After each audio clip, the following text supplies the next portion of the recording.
Home Sweet Home Part 2. And every village on the road to Dukana at which he was forced to stop so that passengers could disembark and embark, was described as this bush town.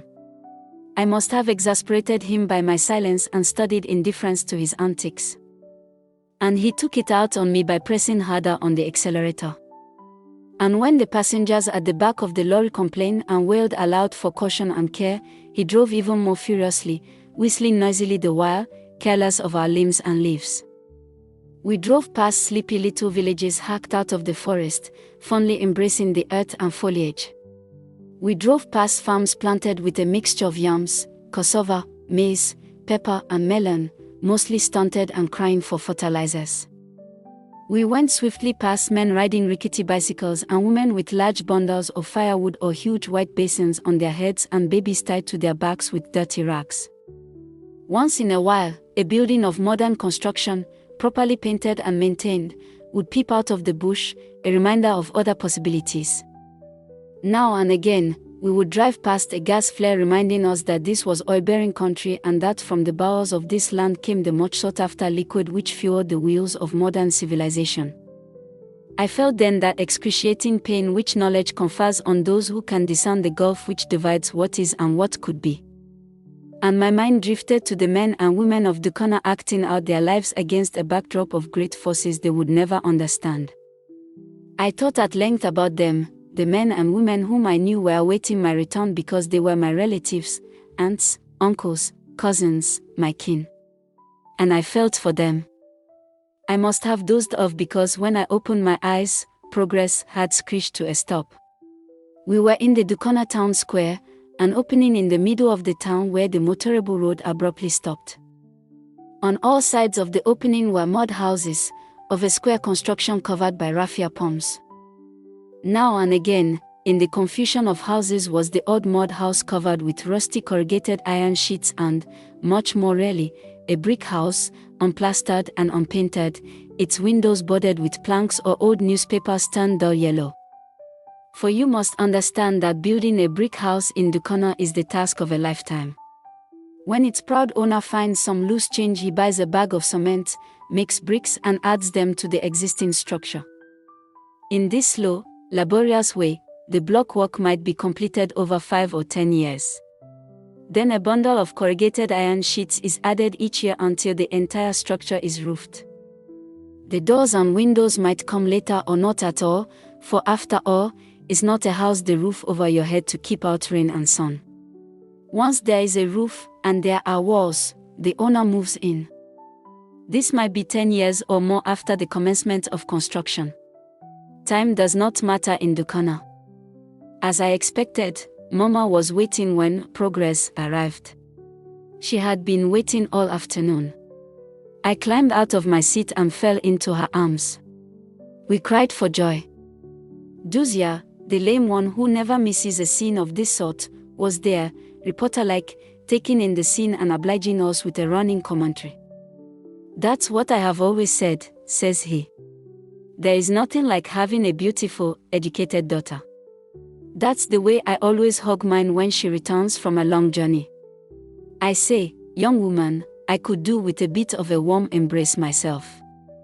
Everyone knew that Duzia had no children. They greeted his words with derisive laughter. You good-for-nothing man, BOM, come here and help our young miss. You don't expect her to carry her box home, do you?"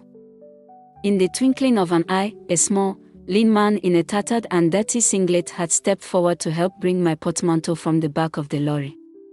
He made quite a show of carrying the box, pretending that it was very heavy.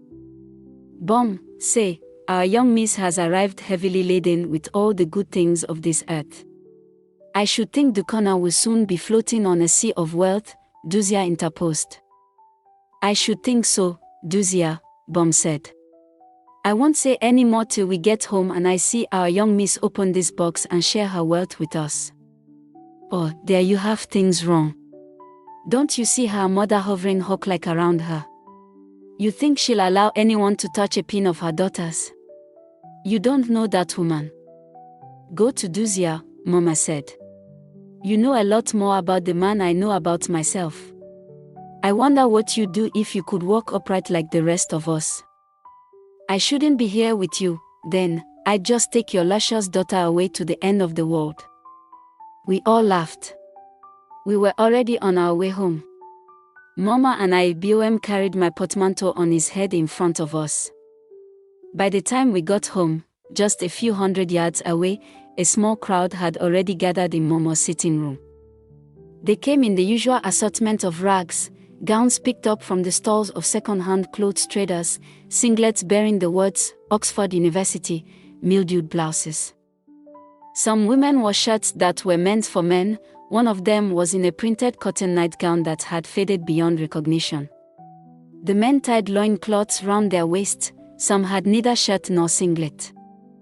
They kept up a stream of conversation, chattering excitedly and laughing. They either stared at me or politely bade me welcome. There was pride in their eyes, I think. Pride that I had gone out to the world to acquire the new knowledge, new treasures, and that I had returned to plant some new seeds in the Dukana earth. It was Duzia who put it most succinctly when he finally crawled up to us and ordered me out of my seat so he could sit down. "Daughter of mine," says he, "you don't know what your arrival means to us. We are poor and we are ignorant, but we know a good thing when we see it, even though it is beyond our reach. You're going to change the life of the women in Dukana. But whatever you do, don't teach them to disobey their husbands. I'm not going to spend the rest of my life judging cases of wife beating." I laughed. "Also, you laugh. And laugh you may. The advice I give is good and it's free. I say I hate all wife beaters and I hate beating wives. I won't touch them with the smallest of my flabby toes." The crowd giggled. "What I want to know is, when is Miss going to open her box? I could do with a few of those goodies from the township," BOM said. "Go then, you good-for-nothing fellow," said Duzia. "You should be giving her gifts, and here you are begging for dog's droppings for your wide nostrils. I say, woman, give us a pinch of snuff." This latter to my mother. Mama had already prepared for this contingency. She opened the door to her room and after rummaging in there for a while, returned with a bottle of gin and a snuff box. The snuff box passed from hand to hand and was soon emptied. The house was filled with the noise of sneezes and nose-blowing with mucus generously spread on the floor followed by the hard rubbing of bare feet on the screed floor. Then the tiny glass passed from hand to hand, the hard liquor lubricating the innards of the men and women. Soon the men and women turned to song and dance. They composed extempore, praying to the gods that there be happiness, that they send their blessings so that a new day might dawn on Dukana. And they prayed the gods of Dukana that they bid the waves of the mighty ocean be still so we could cross the seas together to the realms of peace beyond. As they sang, they danced their prayers, their wishes and their hopes. In the twirling and twisting of waists and shoulders, in the rhythmic beating of the simple drums, I heard the call of nativity and I saw what united me with them inextricably, a bond which neither education nor distance nor time could destroy.